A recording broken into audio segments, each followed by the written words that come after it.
आप देख रहे हैं हमारा YouTube चैनल दी सच्चा भारत और आज के इस बुलेटिन में आपका स्वागत है। सच्चा भारत में सबसे पहले आप देखेंगे स्थानीय व जिले के समाचार, फिर देखेंगे राज्य व राष्ट्र के समाचार। टोंक देवली में हार्डवेयर की दुकान में लगी आग। शहर के पीर बाबा के पास स्थित एक हार्डवेयर की दुकान में रात को करीब 10 बजे आग लग गई। इसमें करीब 1.5 करोड़ रुपए का सामान जलकर राख हो गया है।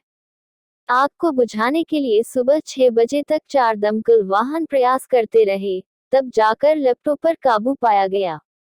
जानकारी के अनुसार देवली में रात को पीर बाबा के पास स्थित हार्डवेयर की दुकान में आग लग गई, जिसको बुझाने के लिए बड़ी मशक्कत करनी पड़ी। व्यापारी के पुत्र विकास अग्रवाल ने बताया कि रात को करीब 9:45 बजे पड़ोसी से फोन के जरिए सूचना मिली कि दुकान में आग लग गई है। इसके बाद दुकान पर पहुंचकर देखा तो आग लगी हुई थी। इसके बाद पुलिस प्रशासन और फायर ब्रिगेड को सूचित किया गया। सूचना पर प्रशासन आ गया और 4 दमकल ने आग बुझाने का प्रयास किया, जिसमें 2 दमकल देवली से, 1 दमकल टोंक से एवं 1 दमकल केकली से बुलाई गई। करीब सुबह 6 बजे सुबह तक आग पर काबू पाया जा सका। जिला कलेक्टर हरदीप द्वारा मंगलवार को जिले में कोरोना के 41 नए मरीज मिले। इसी के साथ कोरोना संक्रमितों का आंकड़ा बढ़कर 10,101 पहुंच गया, जबकि 70 मरीज स्वस्थ होकर घर लौटे। जिले में मंगलवार को 1011 लोगों के सैंपल लिए गए। अब तक जिले में 1,33,927 लोगों की सैंपलिंग हो चुकी है। मंगलवार को मिले 41 नए पॉजिटिव मरीजों में राजकीय मेडिकल कॉलेज के एक कर्मचारी भी शामिल हैं। शहर के सिपाहियों का बास, गांधी कॉलोनी, सिद्धि विनायक, मरुधर नगर, लोड़ों का बास व राजकीय मेडिकल कॉलेज का कर्मचारी कोरोना पॉजिटिव आया। पाली में सेई बांध की सुरंग अब होगी और भी चौड़ी, सरकार ने जारी किया बजट।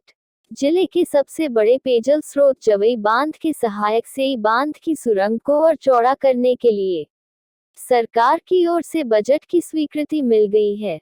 अब इस सुरंग के चौड़ीकरण के लिए सरकार की ओर से 85.58 करोड़ रुपए का बजट भी जारी कर दिया गया है।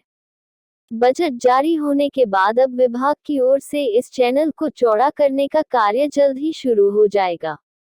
सरकार की ओर से बजट जारी होने के बाद पाली की जनता में काफी खुशी है।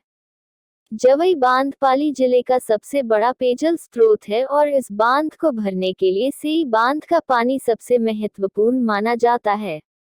एक चैनल के माध्यम से सेई बांध का पानी जवई बांध में पहुंचाया जाता है, लेकिन यह छोटी होने के कारण से बांध का पानी यहां लाने में खासी दिक्कत होती है। इसको लेकर 5 साल पहले सरकार से बजट मांगा गया था, जो अब जारी हो गया है। बता दें कि सेई बांध सुरंग का विस्तार कर 8.50 गुना 12 फीट से बढ़ाकर 18 गुना 18 फीट करने का प्रस्ताव है। सुरंग को बड़ा करने पर 328 की जगह 1376 क्यूसेक पानी की निकासी होगी, यानी सेई से जवई में प्रतिदिन 118 MCFT पानी आएगा। जिला परिषद के 41 सदस्यों और 7 पंचायत समिति के 188 सदस्य के नामांकन पत्र खारिज। आज नाम वापसी। पंचायत राज संस्थाओं के आम चुनाव 2020 के अंतर्गत मंगलवार को नाम निर्देशन पत्रों की समीक्षा के दौरान जिला परिषद के 41 सदस्यों के नामांकन खारिज किए। इसी प्रकार 7 पंचायत समिति के 188 सदस्य के नामांकन पत्र खारिज किए गए। जिला निर्वाचन अधिकारी अंशदीप ने बताया कि जिला परिषद के लिए कुल 33 निर्वाचित क्षेत्रों से जिला परिषद सदस्य के लिए 83 उम्मीदवारों के 88 नामांकन पत्र वैध पाए गए। 5 नामांकन पत्र रद्द किए गए तथा 1 उम्मीदवार निर्विरोध रहा। जिला परिषद सदस्य के लिए 41 सदस्यों के नामांकन पत्र खारिज हुए।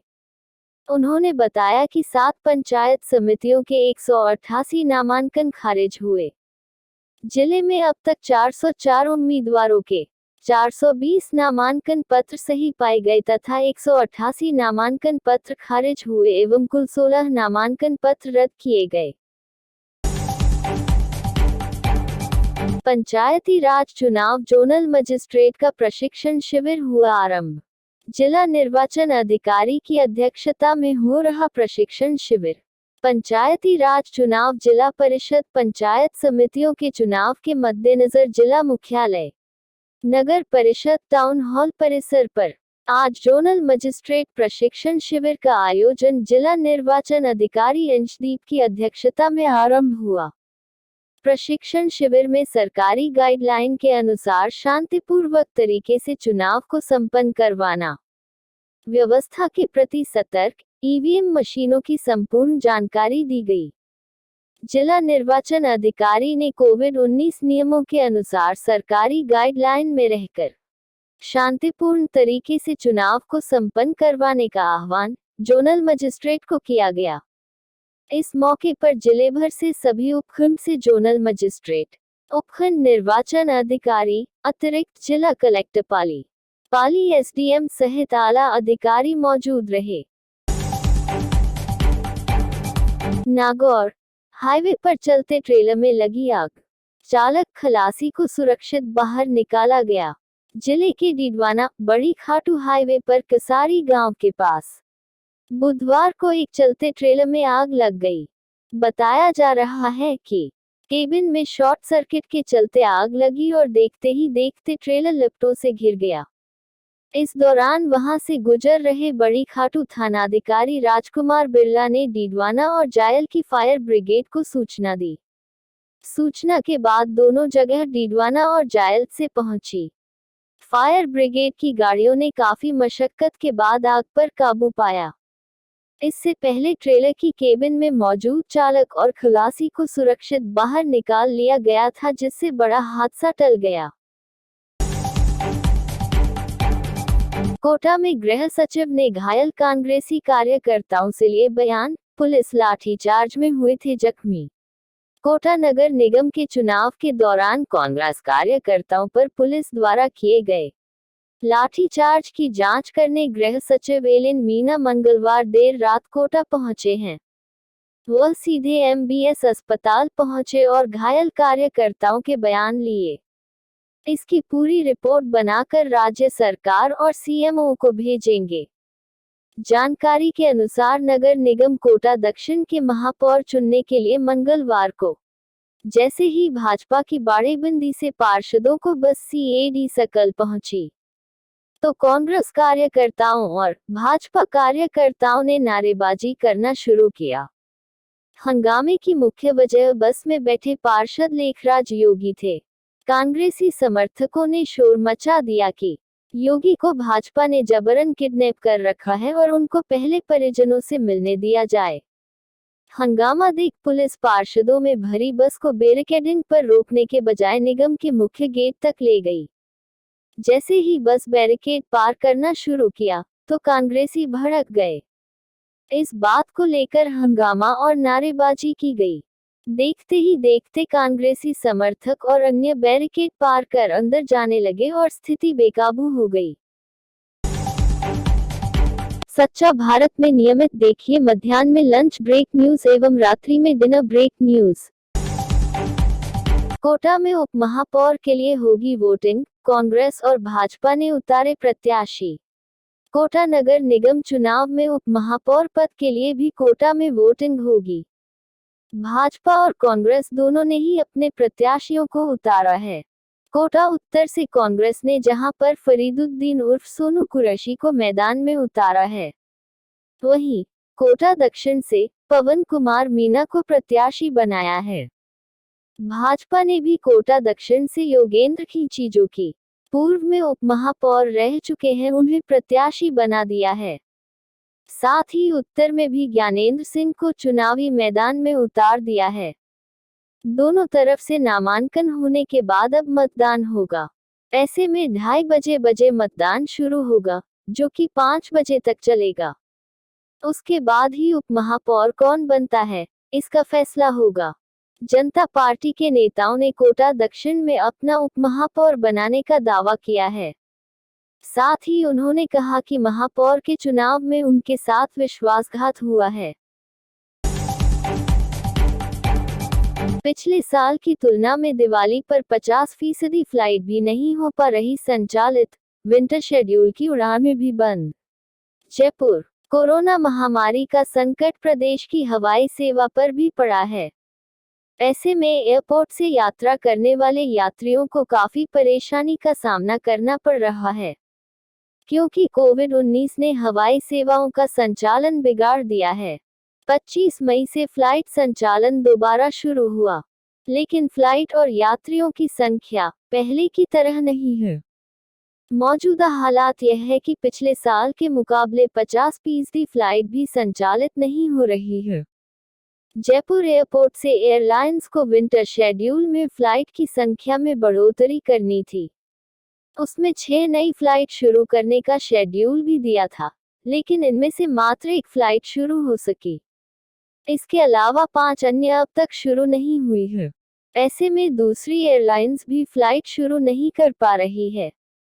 इसका सबसे बड़ा कारण यह है कि यात्री अभी भी हवाई यात्रा करने से डर रहे हैं।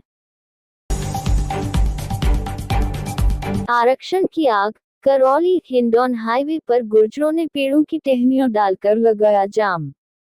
करौली, गुर्जर समाज पिछले 10 दिनों से आरक्षण की मांग को लेकर आंदोलन कर रहा है। मंगलवार को आंदोलन प्रभावित जिलों में ट्रेन और इंटरनेट सेवा बाधित रही, जिसके चलते आम लोगों को खासी परेशानियों का सामना करना पड़ रहा है। दिवाली पर घर आने जाने वाले यात्रियों को भी परेशानी हो रही है। इंटरनेट बंद रहने से लोगों में आक्रोश का माहौल बना हुआ है। सोमवार को सरकार और गुर्जर प्रतिनिधि मंडल के बीच वार्ता विफल होने के बाद मंगलवार को गुर्जर समाज के लोगों ने गुडौला गांव के पास करौली हिंडौन हाईवे पर पेड़ की टहनियां डालकर प्रदर्शन कर रहे हैं, जिसके चलते हाईवे के दोनों ओर वाहनों की लंबी कतारें लग गई हैं। पुलिस ने सुरक्षा की दृष्टि से वाहनों को करौली मासलपुर चुंगी और पांचना चौकी पर बैरिकेडिंग करके रोक दिया। भरतपुर, 9 वर्ष से फरार फर्जीकारी के मुलजिम को पुलिस ने पकड़ा, फिर कुछ देर में छोड़ना पड़ा। पिछले 13 जुलाई 2011 को जिला परिवहन अधिकारी दिनेश चंद्र शर्मा ने सेवा थाने में रनियाल निवासी जैकम के खिलाफ फर्जीकारी करने का मामला दर्ज कराया था। इसके 9 वर्ष बाद बीते सोमवार को देर रात में सेवा थाना पुलिस ने फरार जैकम को पकड़ लिया, लेकिन पुलिस को कुछ ही देर में जैकम को छोड़ने पर मजबूर होना पड़ा, क्योंकि बताया जा रहा है कि पकड़ा गया आरोपी जैकम विधायक वाजिब अली का रिश्तेदार है, जिस कारण उसे छोड़ा गया है। जैकम ने ट्रैक्टर का रजिस्ट्रेशन कराने के लिए मोटरसाइकिल के कागजात परिवहन कार्यालय में जमा कराए थे और उसको लेकर डीटीओ दिनेश चंद्र शर्मा ने जैकम के खिलाफ धारा 420 के तहत सेवा थाने में शिकायत दर्ज कराया था। इतना ही नहीं, 9 वर्ष से फरार चल रहे आरोपी जैकम को पकड़वाने में मदद करने वाले सीकरी थाना प्रभारी सुनील कुमार का तबादला भी तुरंत प्रभाव से कुछ ही घंटों बाद धौलपुर के लिए कर दिया गया। राहुल से दोगुना मोदी का स्ट्राइक रेट, जहां जहां मोदी पहुंचे उनमें से 58% सीटों पर एनडीए आगे, जहां राहुल गए उनमें 70% पर महागठबंधन पीछे। बिहार विधानसभा की 243 सीटों पर वोटों की गिनती अभी जारी है। इस चुनाव में प्रधानमंत्री नरेंद्र मोदी और राहुल गांधी ने अपने गठबंधन के लिए 20 रैलियां की। एनडीए के लिए प्रधानमंत्री नरेंद्र मोदी ने 12 रैलियां की और महागठबंधन के लिए राहुल गांधी ने 8 रैलियां की। मोदी ने 12 रैलियों में 109 सीटें कवर की तो राहुल ने 8 रैलियों में 49 सीटें कवर की। मगर रुझानों में मोदी का स्ट्राइक रेट राहुल से दोगुने से भी ज्यादा है।